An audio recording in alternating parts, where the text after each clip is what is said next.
এটা তুমি কি করছো বলরাম? সেটাই আয়ান, যা সময় চাই। তোমার সুন্দর মুখটা কালো করার সময় হয়ে গেছে। বাজাও বাজাও। কালি লাগাবে লাগাও বলরাম, কিন্তু নিজের কথার বিপক্ষে যাব না আমি।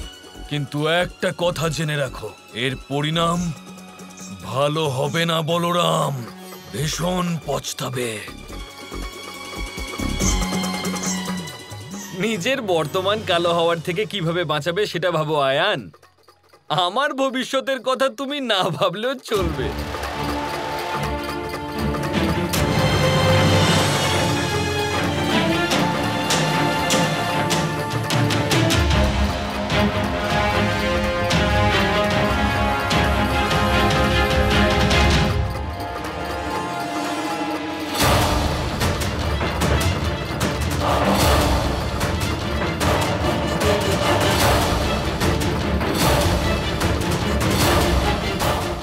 শুভদোল।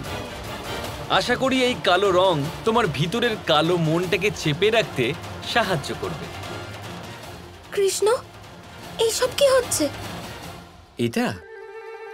এটা বড় ভাই একটা বাজি লড়েছিলেন। বলেছিলেন যদি আমি হেরে যাই তবে আমার মুখে কালো রং মাখিয়ে দিও। এবারে তুমি তো দেখতেই পাচ্ছ যে উনি বাজি হেরে গেছেন। আসলে এতটা আত্মবিশ্বাসও ভালো কথা না, তাই না?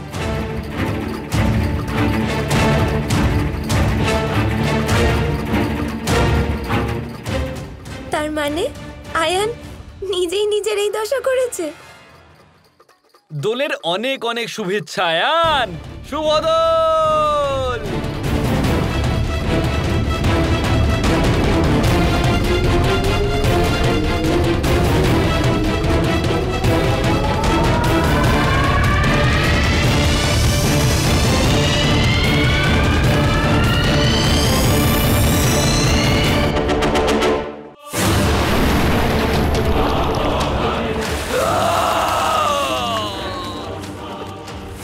আমি তোমাকে ছাড়বো না কৃষ্ণ,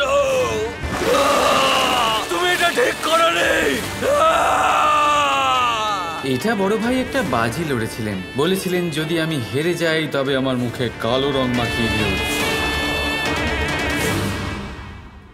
না,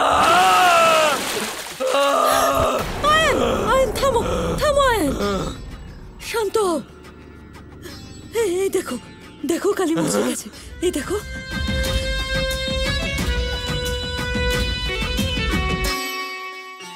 এই মুখে লাগা কালি হয়তো মুছে গেছে মা,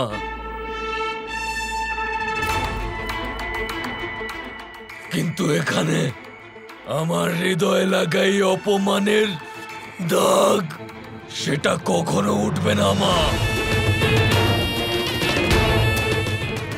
কিন্তু এই অনুভূতি, এটাই আমার প্রেরণা হবে। এটা প্রেরণা হবে আমার প্রতিশোধে। আমি জটিলার মহাপণ্ডিত উগ্রপতির পুত্র আয়ান আজ এই প্রতিজ্ঞা করছি যে আমি যতক্ষণ রাধার কৃষ্ণকে একে অপরের থেকে আলাদা না করে দিচ্ছি, শান্তিতে থাকবো না।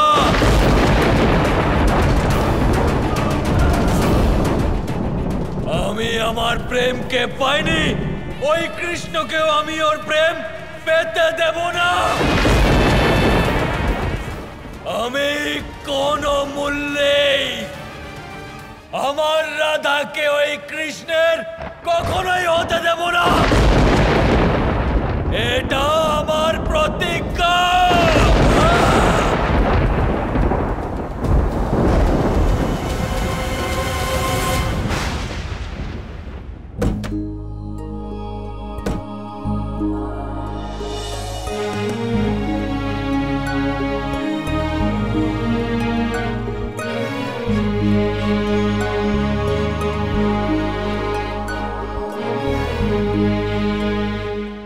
ওহো, এই চুলটাও না কেন উঠছে আজকে এত?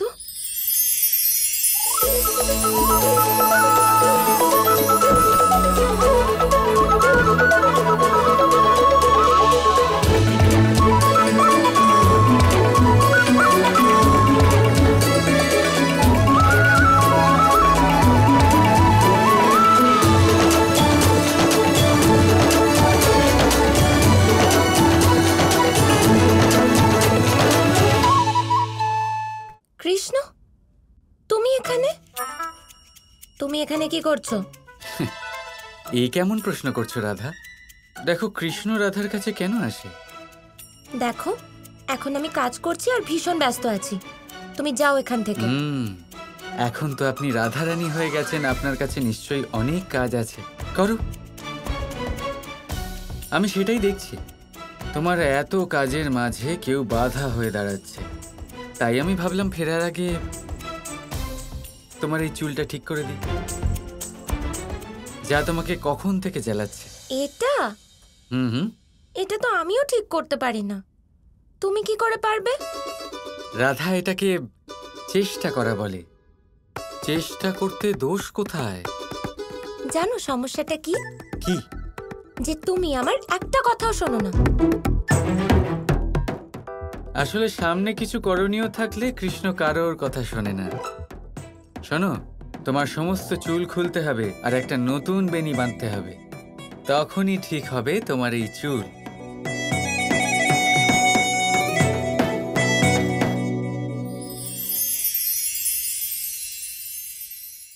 তুমি প্রেম মোর, তুমি প্রাণ মোর, তুমি সাধনা রাধে আমার আরাধনা। তুমি প্রেম মোর, তুমি প্রাণ মোর, তুমি সাধনা রাধে আমার আরাধনা। তুমি প্রেম মোর, তুমি প্রাণ মোর, বাঁশির সুরে সঙ্গীত মোর।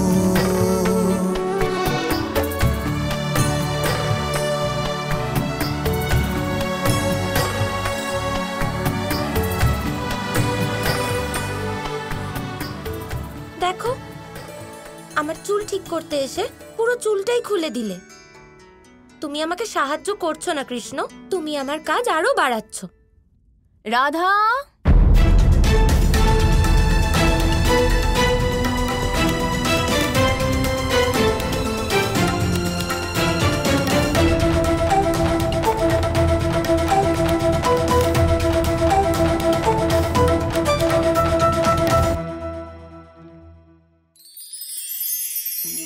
ব্রজের লাঠি খেলা দোল অত্যন্ত জনপ্রিয়।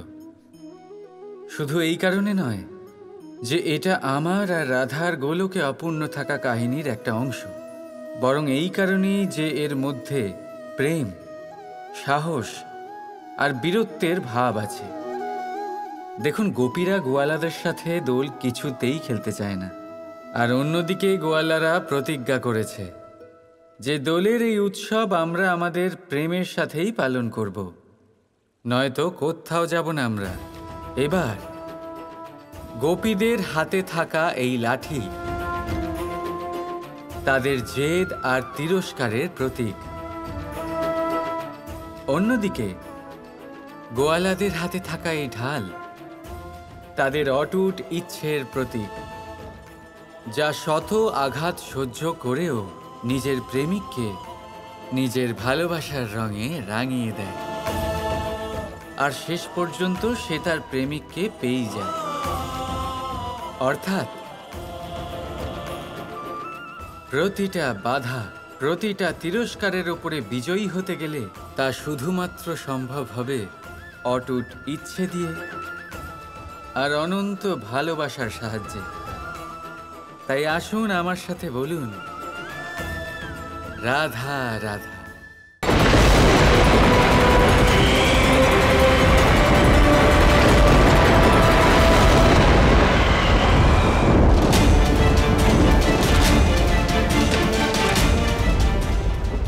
দাদা, চলুন।